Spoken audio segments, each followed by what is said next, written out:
안압이 목표치까지 떨어지지 않거나 또는 이 안약을 넣으면서 부작용이 심하다거나 아니면 매일 여러 번의 안약을 넣기가 좀 힘들다, 이런 경우에는 바로 2단계 치료인 레이저 치료를 추가해 볼 수 있습니다. 많은 분들이 레이저라는 단어만 들으면 겁부터 내시는 경우가 많은데 실제로는 생각보다 아주 간단합니다. 얼마 전 60대 환자분이 다른 병원에서 녹내장 레이저 치료를 권유받고 오셨어요. 근데 막상 어떤 레이저인지 왜 해야 하는지 제대로 설명을 못 들으셨다고 굉장히 불안해 하시더라고요. 특히 이 환자분이 가장 궁금해 하셨던 건, 선생님, 레이저 맞으면 드디어 안약에서 해방되는 건가요? 이런 질문이었습니다. 결론부터 말씀드리면 녹내장 레이저는 안약을 완전히 대체하는 치료는 아닙니다. 안압 조절을 더 효과적으로 하기 위한 추가 치료라고 생각하시면 되고요. 오늘은 녹내장 레이저 치료 3가지에 대해서 각각 언제 필요한지, 어떤 효과가 있는지, 그리고 실제로 어떻게 진행되는지 정확하게 설명해 드리겠습니다.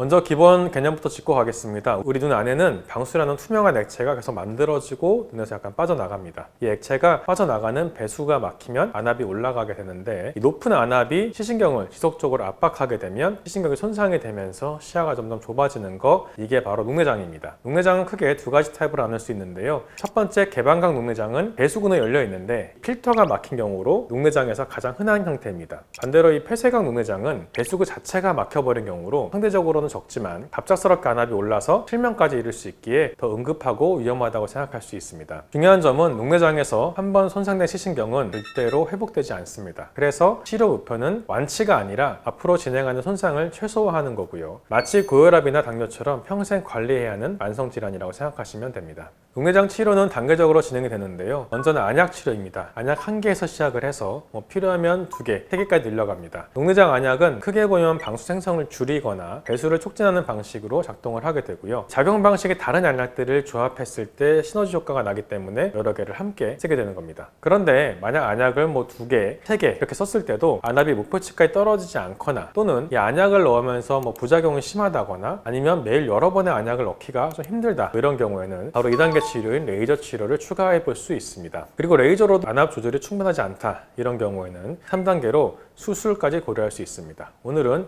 이 중에서 2번째 단계인 레이저 치료에 대해서 자세히 말씀드려 보겠습니다. 녹내장 레이저는 크게 3가지가 있는데요. 먼저 폐쇄각 녹내장을 위한 레이저 2가지부터 설명을 드리겠습니다. 첫 번째는 LI, 레이저 홍채 절개술이라는 겁니다. LI 중에서 L은 레이저를 뜻하고요. I는 이리도토미, 그래서 레이저 홍채 절개술이라고 우리가 표현을 하는데요. 홍채에 이 레이저로 아주 작은 구멍을 뚫어서 방수가 빠져나갈 수 있는 우회로, 즉 또 다른 하수구를 만들어주는 겁니다. 폐쇄각 녹내장이 있거나 폐쇄각 위험이 있을 때, 그리고 급성 녹내장 발작이 왔을 때 응급으로 시행할 수 있습니다. 2번째는 ALPI, 아르곤 레이저 홍채 성형술입니다. 홍채 주변부를 이 레이저로 약간 수축을 시켜서 배수구 쪽 입구를 더 넓혀주는 겁니다. LI가 구멍을 인위적으로 뚫는 거라면 ARP에는 주변을 정리해서 공간을 확보하는 거라고 보시면 됩니다. 홍채가 두껍다든지 전방이 좁아서 LI만으로는 부족한 경우에 LI 전후로 시행해 볼 수 있습니다. 앞서 말씀드린 이 2가지 폐쇄각 녹내장을 위한 레이저입니다. 그럼 개방각 녹내장 환자는 어떤 레이저가 필요할까요? 바로 요즘 많이 알려져 있고 가장 많이 하는 레이저인 SLT,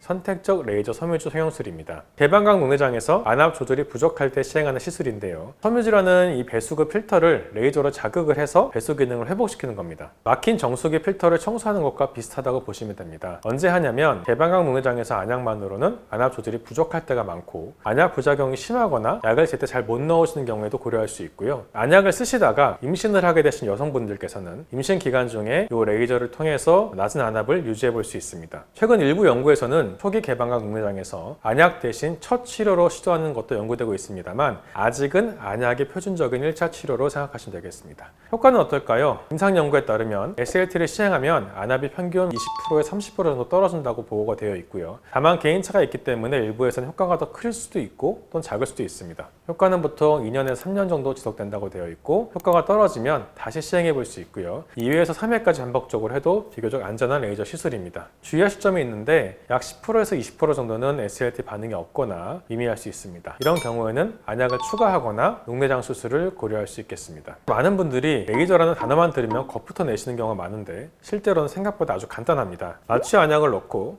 특수 렌즈를 눈에 대고서 레이저를 쏘게 되는데요. 시술 시간은 약 5분 정도로 매우 짧고요. 주사 마취가 없고 안약으로 마취하기 때문에 대부분 통증도 없고 마취를 위한 통증도 없습니다. 약간의 따끔한 느낌이나 눈부심 정도만 느낄 수 있습니다. 시술 직후에 큰 회복 기간 없이 일상생활은 바로 거의 가능하고요. 당일은 운전을 자제하시고 눈에 자극을 주지 않도록만 주의해 주시면 될 것 같습니다. 처방받은 안약을 며칠간 사용하시고, 그리고 우리나라에서는 건강보험 적용되는 시술이기 때문에 경제적 부담은 크지 않습니다. 많은 분들이 그럼 저는 어떤 치료를 받아야 될까요? 라고 물어보시는데요. 먼저 안약이 제일 먼저 사용되는 거라고 생각하시면 될 것 같아요. 대부분의 녹내장은 안약으로 치료를 시작을 하게 되고요. 안약만으로 충분히 조절되는 경우가 많습니다. 레이저는 안약의 보조 수단입니다. 안약으로 안압 조절이 부족하거나 안약으로 인한 부작용이 있거나 또는 수능도가 떨어질 때 추가할 수 있는 거고요. 레이저를 했다고 안약을 무조건 완전히 끊는 건 아니니까 안약 개수를 줄이거나 안압 조절을 더 잘하게 한 목적으로 생각해 보시면 될 것 같습니다. 아직까지 수술은 가장 마지막 수단입니다. 안약과 레이저로도 안압이 조절되지 않거나 녹내장이 빠른 속도로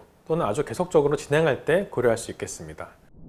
아직까지 녹내장의 완치라는 개념은 없지만 조기에 발견해서 꾸준히 관리하게 되면 평생 실형 유지가 가능한 질환이고요. 1년에 한 번 정기검진 절대 미루지 마시고 저는 앞으로도 눈 건강에 도움이 되는 정보로 찾아오겠습니다. 감사합니다.